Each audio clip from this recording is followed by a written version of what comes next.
Hello students, welcome to BBBN online classes and today I am taking some type of numericals या questions that जो है हमें solve करने होते हैं और हमारे आगे भी केमिस्ट्री में के न्यूमेरिकल्स को सॉल्व करने के लिए हेल्प करते हैं।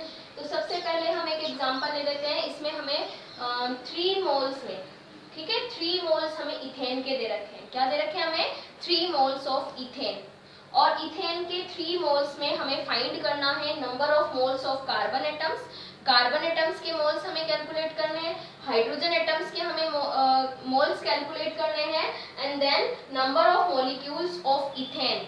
इथेन के कितने मॉलिक्यूल्स 3 मोल्स में होते हैं उसे हमें कैलकुलेट करना है। तो सबसे पहले देखिए, हमें इथेन का फॉर्मूला पता होना चाहिए। तो हम यहाँ पे सॉल्यूशन कर रहे हैं क्वेश्चन 1 का, सॉल्यूशन ऑफ ए। तो ए का सॉल्यूशन कैसे होगा? सबसे पहले देखिए, हमें इथेन का फॉर्मूला पता होना चाहिए। इथेन होता है C2H6। क्या होता है? C2H6। और C2H6 इथेन के हमें कितने मोल्स गिवन है? 3। तो आपको पता है ना, हम नंबर ऑफ मोल्स को सामने लिखते हैं। जब भी हम कोई भी केमिकल रिएक्शन लिखते हैं तो हम रिएक्टेंट और प्रोडक्ट्स के सामने की तरफ क्या रखते हैं? नंबर ऑफ एटम्स या फिर नंबर ऑफ मोल्स।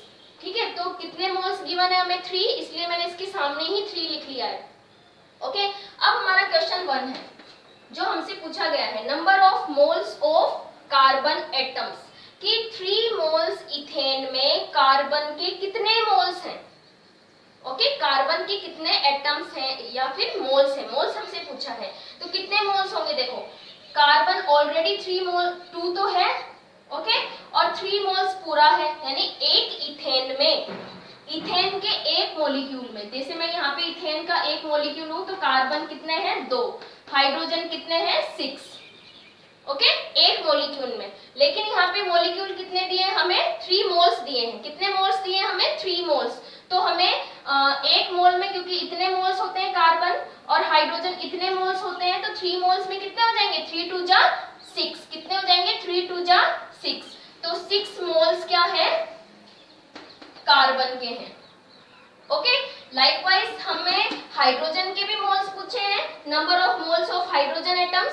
तो हाइड्रोजन के कितने एटम्स मोल्स हैं? देखिए, एक मॉलिक्यूल में 6 हैं, ठीक है, तो 3 मोल्स में कितने हो जाएंगे? 3 6 जा 18। कितने हो जाएंगे? 3 6 जा 18। तो कितने मोल्स हो जाएंगे? 18 मोल्स ऑफ हाइड्रोजन। कितने मोल्स हो गए हाइड्रोजन के? 18 मोल्स। नेक्स्ट हमसे पूछा है number of molecules of ethane. Ethane के कितने मॉलिक्यूल्स होंगे 3 मोल्स में? ओके, तो आपको पता है, आपने मोल कॉन्सेप्ट पढ़ा है। According to mole concept, in 1 mole of any substance, किसी भी सब्सटेंस के 1 मोल में टोटल नंबर ऑफ पार्टिकल्स किसके इक्वल होते हैं? आवोगाद्रोस नंबर के इक्वल होता है। तो in 1 mole of ethane consist, ethane consist कितने मोल्स होते हैं? पार्टिकल्स होते हैं 6.023 into 10 to the power 23 molecules. एक मोल में कितने होते हैं? आवोगाद्रो नंबर के इक्वल होते हैं। तो 3 मोल्स में कितने हो जाएंगे?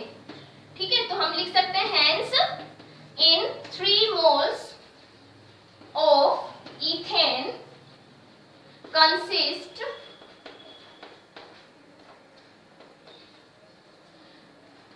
3 into 6.023 into 10 to the power 23 atoms, molecules.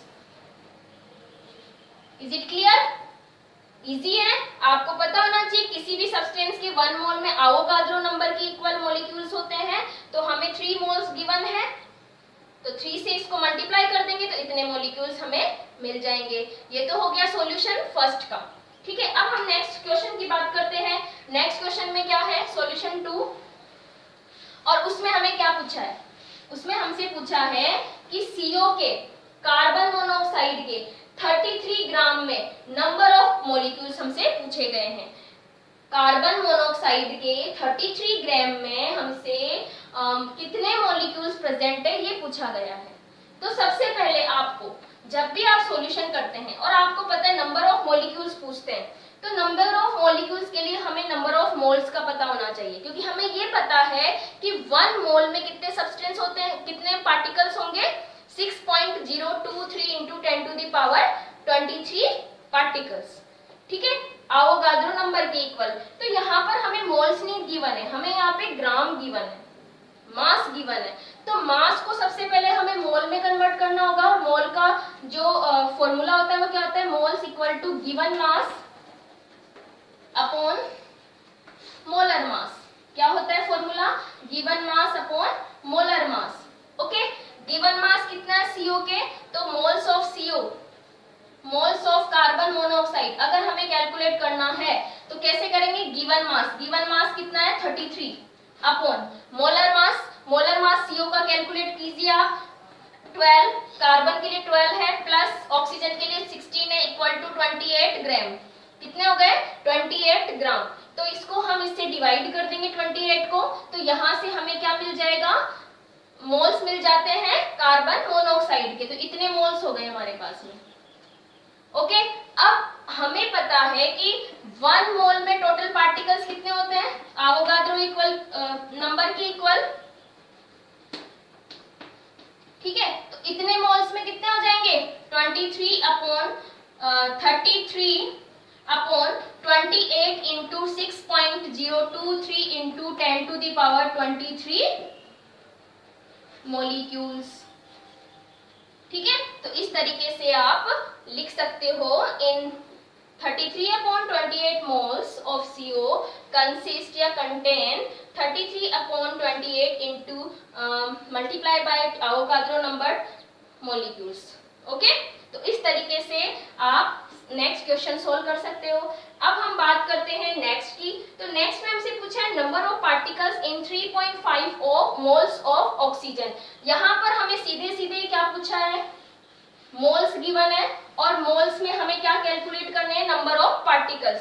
तो आपको ये तो पता ही है कि 1 मोल में कितने पार्टिकल्स होते हैं, इतने, और यहाँ पे हमें नंबर ऑफ मोल्स गिवन है 3.5 ऑक्सीजन के। तो आप कैसे कैलकुलेट कर सकते हो, 3.5 के अंदर कितने हो जाएंगे, इसको आवोगाद्रो नंबर से मल्टीप्लाई कर दीजिए। तो ऑक्सीजन के 3.5 में मोल्स में कितने पार्टिकल्स होंगे, मोल्स हैं, डायरेक्ट मोल गिवन है तो डायरेक्टली मोल को आवोगाद्रो नंबर से मल्टीप्लाई कर दोगे तो नंबर ऑफ पार्टिकल्स हमें आ जाएंगे। तो इस तरीके से एनसीईआरटी में जो एक्सरसाइज क्वेश्चंस है वहां पर आपको इस टाइप के सारे क्वेश्चंस करने हैं। Okay, thank you.